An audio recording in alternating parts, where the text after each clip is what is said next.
Hi everybody, Carmine Vitrano with you, and welcome to another edition of Craig's Corner. Alongside me is New York Bobcats General Manager and Assistant Coach Craig DeRemus. And Craig, thanks for joining us once again. The New York Bobcats get set this weekend, and they take on the New England Wolves and Vermont Lumberjacks. But before we get into that, last weekend, the home opener, I know we briefly spoke about that. It was a good game for you guys on Saturday night, a 3-1 win, and then you guys fall short in the shootout. But you know, on the positive side of things, you were able to get 3 out of 4 possible points. Just, again, your thoughts and the rest of the coaching staff about that weekend.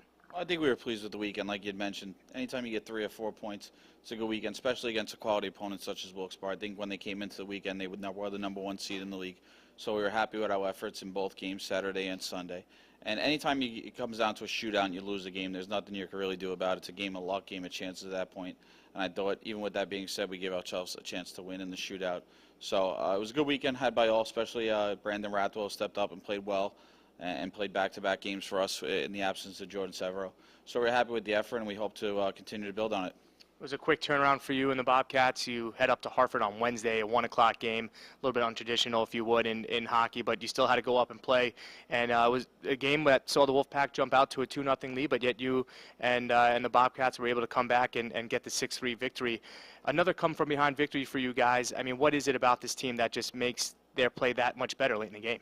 Well, not to be negative, but I think we have to be cognizant of getting behind early in games. It's something that we've been doing every day, and you don't want to become a habitual thing with us, so we got to concentrate on that.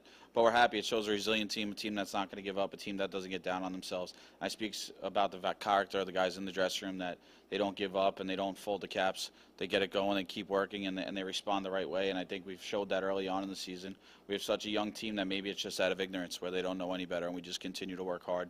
And that's the one comment that in this locker room that's been prevalent from our group and from people on the outside, is how hard we work. And I think that's something you want to hear, and you're proud to hear that as a general manager about your team and your staff.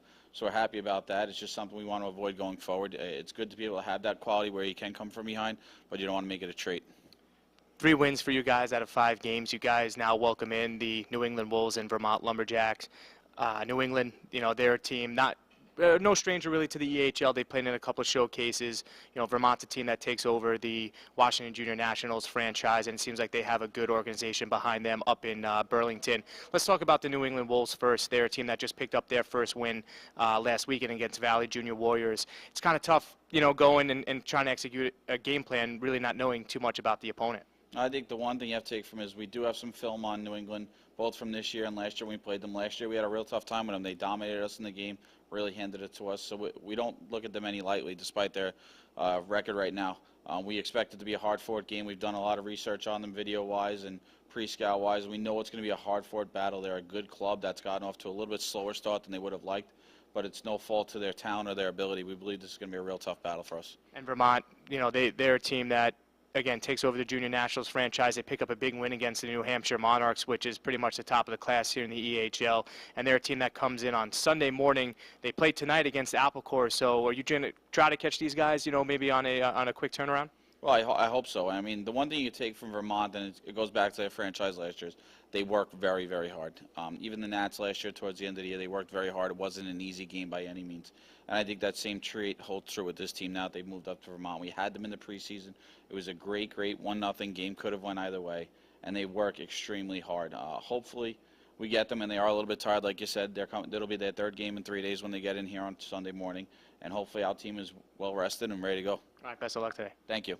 That was Craig DeRemus, folks. Don't forget, you could go to nybobcats.com for more information. You could also catch all of this weekend's action live via fasthockey.com.